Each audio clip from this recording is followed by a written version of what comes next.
Shalom, and welcome to a message for the Parsha for Parshat Nasso.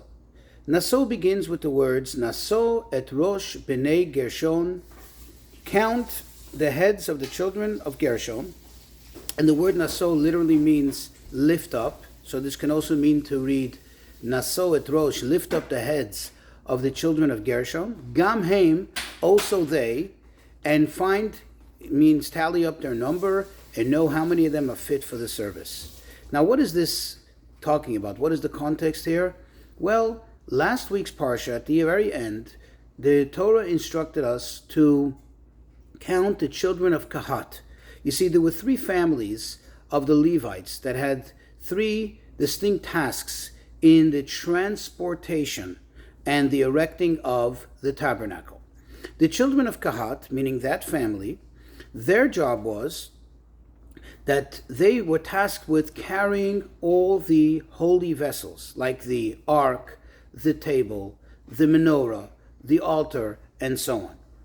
Whereas the children of Gershon, as we begin in this week's Parsha, their task was to dismantle, to fold up, and to carry, to transport all the curtains, all the drapery that was used to cover the Mishkan, cover the tabernacle, which created the roof, and those which created the walls of the courtyard, the perimeter around the Mishkan, around the tabernacle. And then the next family is the family of Merari. They were the ones who actually carried the actual boards and the pole of the Mishkan, of the tabernacle, the walls, and the poles which held up the curtains for the courtyard. Now, why is it that the Torah stresses Nasso et Rosh B'nei Gershon? Count, but doesn't say pekod, which is a typical term for counting. Rather, Nasso, which means to lift up the heads of them.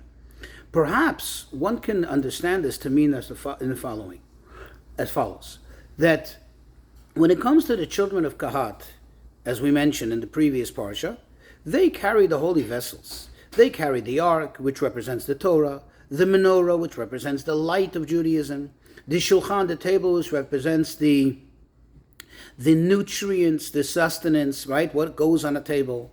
All those things are obviously and inherently lifted up, meaning one understands that those have great value, and the people engaged in those tasks are usually of great stature. People who are usually honored and respected, revered for being the Torah leaders, for being the lights of the community, for being the activists, those who provide the food and shelter and so on. But when it comes to doing the tasks which seem to be, like in this week's Parsha, seem to be already more mundane, already more mechanical, more technical, typically people do not tend to attribute to it the right stature, the right respect and honor, which really the Torah is telling us it deserves.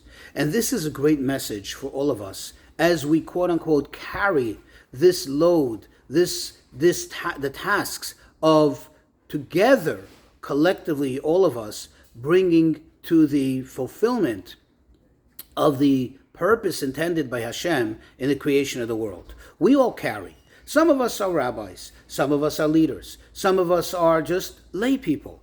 And it would seem that those who have stature, those who have importance, those who are, quote, lifted up in their heads, meaning they're of a higher standing, are those who are leaders, those who serve a very great purpose. The doctors, the politicians, the rabbis, the leaders of the community. But does anybody pay attention? Does anybody really stop to appreciate the work of the regular common folk? No, typically not. It seems that they're just there. They're just part of the community. But they're not really given that stature, that respect that they deserve. And here the Torah is teaching us that each and every one, whether they are from the family of Kahat, whether they are from the family of Gershon, whatever it is that they're carrying, as long as they're all part of this collective task of transporting the tabernacle, meaning of bringing the holiness to each and every place in the world, then in that case, each and every one of them is, quote, Nasso et Rosh, lifted up in their head, meaning they are counted, they are important, they are special, and therefore they are of great stature. And this is a lesson to all of us, because perhaps some of us may feel sometimes, I'm not a rabbi, I'm not a scholar, maybe even I didn't have the opportunity in my upbringing to really be involved in Judaism as well as much as I should be, as much as I would have liked to be.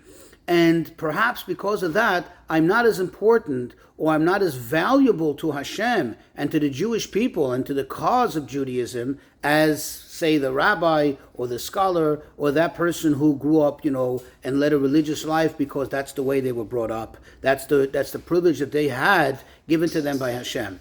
And the answer here is no. Whether you're carrying the boards, whether you're carrying the curtains, whatever it is that you're doing, as long as you're part of this collective effort of bringing godliness, of bringing the holiness of the tabernacle, symbolically of Judaism, to all of the world, and having it travel around, you are Nasso et Rosh, you are important. Your head should be lifted up high, and you should be very proud of what you're doing.